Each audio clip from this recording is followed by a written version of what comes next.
Tariffs. The term has become completely impossible to avoid in the news lately. And you're not alone if it's left you scratching your head. What is a tariff? How do they work? Who pays them? And how will the US's potential new tariff platform affect you in your day-to-day life? You don't need a degree in economics to understand all this. You just need to sit back and pay attention to this episode of the Infographics Show, and you'll understand exactly how all of this will impact your wallet. So, let's start with the basics. What are tariffs? Thankfully, it's not actually that complicated. Tariffs are a special tax placed on imported goods from other countries. They're added directly to the price of goods as the import takes place. But what does that mean in practical terms? Let's say you're in the market for a new car. You can't decide whether you want a BMW imported straight from Germany or a Chrysler right from here in the US of A. The prices of the cars themselves are competitive, but why do you end up paying more for the imported Beamer? It might be because of a tariff on imported cars. But maybe we need to think a little bit bigger than that. Maybe you're not an average consumer. Maybe you're a company based in Silicon Valley, ready to create the next big thing in tech. But to do this, you're probably going to need microprocessors. They're required for everything from smartphones to washing machines, after all. Taiwan isn't just an island in the Pacific, it's the microchip capital of the world, responsible for over a third of all global production. But if there's a tariff on tech from outside of the US, the costs might rise so high that your tech company will need to start exploring deals to build microchips right here in the US. This is how tariffs can affect not only whole products made outside of the US, like the BMW, but items manufactured in the US that are made from parts abroad, like the ambitions of our tech company. Still with us? Good. Now let's take a closer look at why countries use tariffs, because this is crucial to understanding why a government might want to put them in place. There are 3 reasons why a government might choose to impose a tariff: revenue, protecting domestic businesses, and as a political incentive against another country. Revenue is the most straightforward of the 3. The government wants to collect taxes to fund its own initiatives, so a higher tax on imported goods makes for more government revenue, especially if the tariffs aren't high enough to force companies to shift to US-based production. But if the taxes are severe enough that domestic companies consider a change, then the tariff might have been imposed to help protect domestic workers and manufacturers. The rise of economic globalization has led to a lot of US industries, from tech to textiles, outsourcing their manufacturing work to other countries, often in Asia. This not only encourages unethical labor practices like sweatshops to keep the manufacturing costs low, it also ends up affecting workers and companies in the US. Take, for example, the automotive industry that was once the lifeblood of Detroit, Michigan. Outsourcing automotive manufacturing, the move toward automation, and the increasing popularity of foreign cars moving into the US auto market had a ruinous effect on D-Town. Theoretically, imposing stronger tariffs would have helped both companies and consumers support domestic automakers and prevent their jobs from being outsourced overseas. And then there's the strategic political element. Tariffs might be a tool to help address a trade imbalance, also known as a trade deficit. This is a situation where a company is importing more than it's exporting, meaning it's perhaps built an over-reliance on foreign goods. However, trade deficits aren't necessarily a terrible thing. The US has actually run on a trade deficit since the 1970s, and the impacts of this rarely have a considerable effect against the average consumer. But still, if a government wants to address a trade deficit manually, then tariffs are a pretty good start. Making it more costly and inconvenient to import parts and goods encourages consumers to shop local when they can, giving exports a chance to keep up while imports falter. But this is an internal political strategy. What if you want to use tariffs to affect other countries with economic leverage? Tariffs can be used punitively, somewhat like a less severe approach to an economic sanction where trade with a sanctioned country is outright forbidden. Increasing tariffs against a particular country's imported goods can hurt them economically, and this can be used as a bargaining chip for wider trade or political negotiations. We've often seen this between the US and China from 2018 to 2020. So that is what a tariff is, and a few reasons why a country might use them. But there are a few much more serious and important details we need to get into now. How do these tariffs actually work? Who do the extra costs get passed on to? And how might some of the planned tariffs we're seeing in the news right now affect your wallet? First, let's address the how. Let's look at 2 different types of tariff and how they work.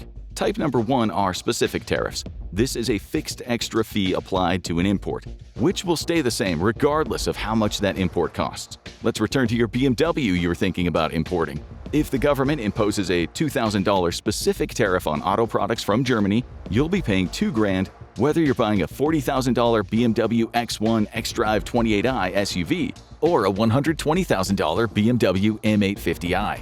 So that's specific tariffs. Then there's the other type, ad valorem tariffs. These added costs are expressed as a percentage of the value of goods. For example, a 10% tariff on fruits and vegetables grocery companies import from abroad, keeping the tariffs proportional to the specific goods.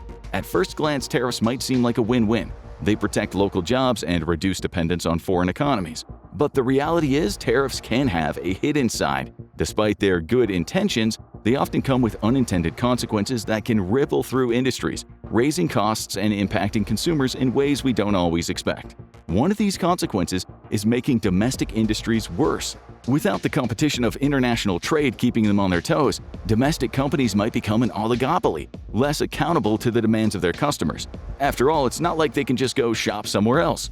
Less competition can also have another nasty effect for consumers. Without competition, no competitive pricing, meaning that consumers don't even end up saving money.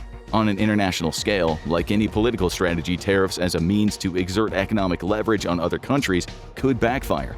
Rather than getting the concessions they want, the other party might just impose tariffs right back in retaliation, resulting in a trade war that ultimately just hurts both parties at once. We saw this again from 2018 to 2020, when the US imposed heavy tariffs against goods from EU member states and China. This resulted in a number of retaliatory tariffs against US products from bourbon to Harley-Davidson motorcycles. But what does getting hurt by a tariff actually mean? To answer that question, we need to ask ourselves another. When tariffs get imposed on goods, who actually ends up footing the bill? Well, to put it simply, you do.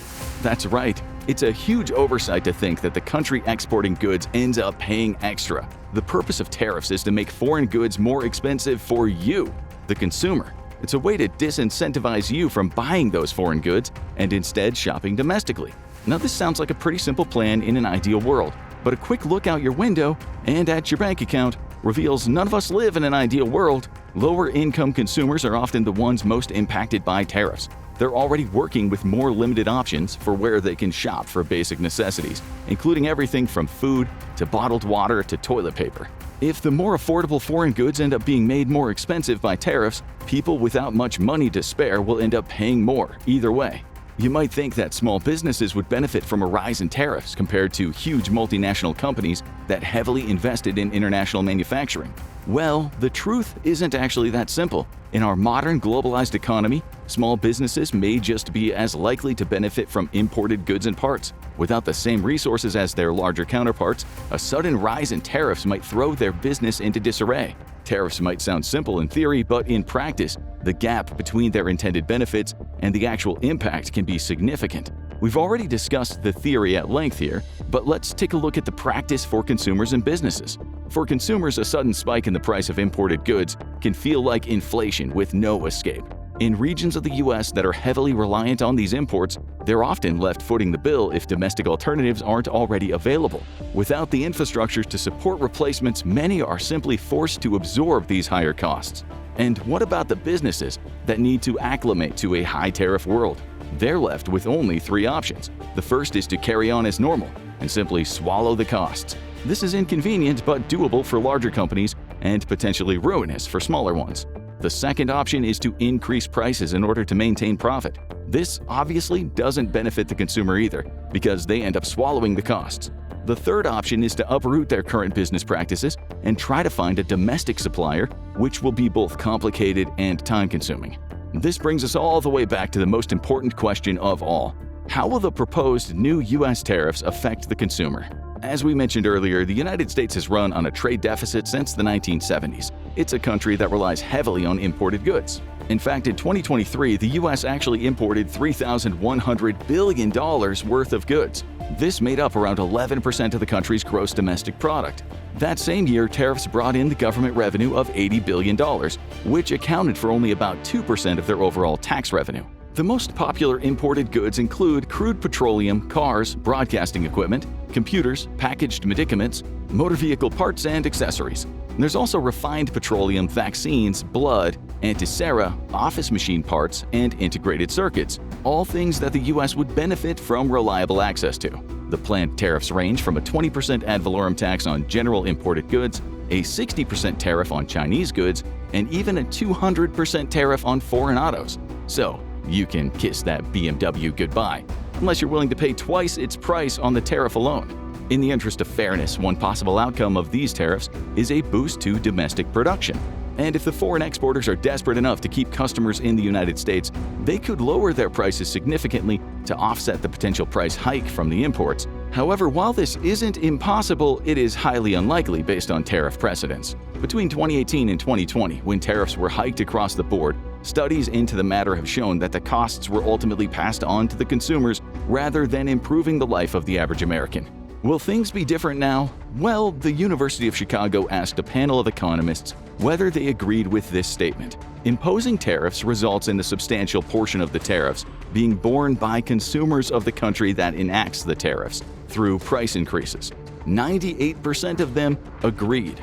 The Peterson Institute for International Economics suggested that the proposed tariffs would lower the income of the poorest portion of Americans by 4%, and even the wealthiest Americans by 2%. And if that wasn't a bad enough deal already, multiple economists have speculated that the tariffs will cause another spike in inflation. Not to mention, things will get even worse if some of the affected countries, which have considerable trade relationships with the U.S., like China or Mexico, decide to institute retaliatory tariffs of their own. Claims that the tariffs will protect U.S. manufacturing jobs also don't seem to hold water either. In 2018, the U.S. introduced a 25% tariff on imported steel, but over the course of the tariff's employment, a net 4,000 jobs in steel were still lost. The rise in American steel prices didn't just affect steel producers, it sent shockwaves through other industries that rely on steel for manufacturing. From car makers to construction firms, many were hit with soaring costs, and the result was painful. There were job losses across the board as businesses struggled to stay competitive. Even if you're not buying expensive imported cars or importing steel for factories, you are still likely to feel the pinch at your local grocery store. Common ingredients like garlic are often imported from China, which will be heavily impacted by the 60% proposed tariff. Supply chain issues and a lack of availability will likely follow while new trade partnerships are brokered. And because of the lack of competition, you might still experience higher prices even when new supply chains level out. Whether any of this will make the U.S. government change course on their tariff plan, we'll just have to wait and see. Are these proposed tariffs a smart move or a risky gamble? Think they'll help or hurt us? Leave your thoughts in the comments. Now check out what you need to do to prepare for the upcoming recession, or watch this instead.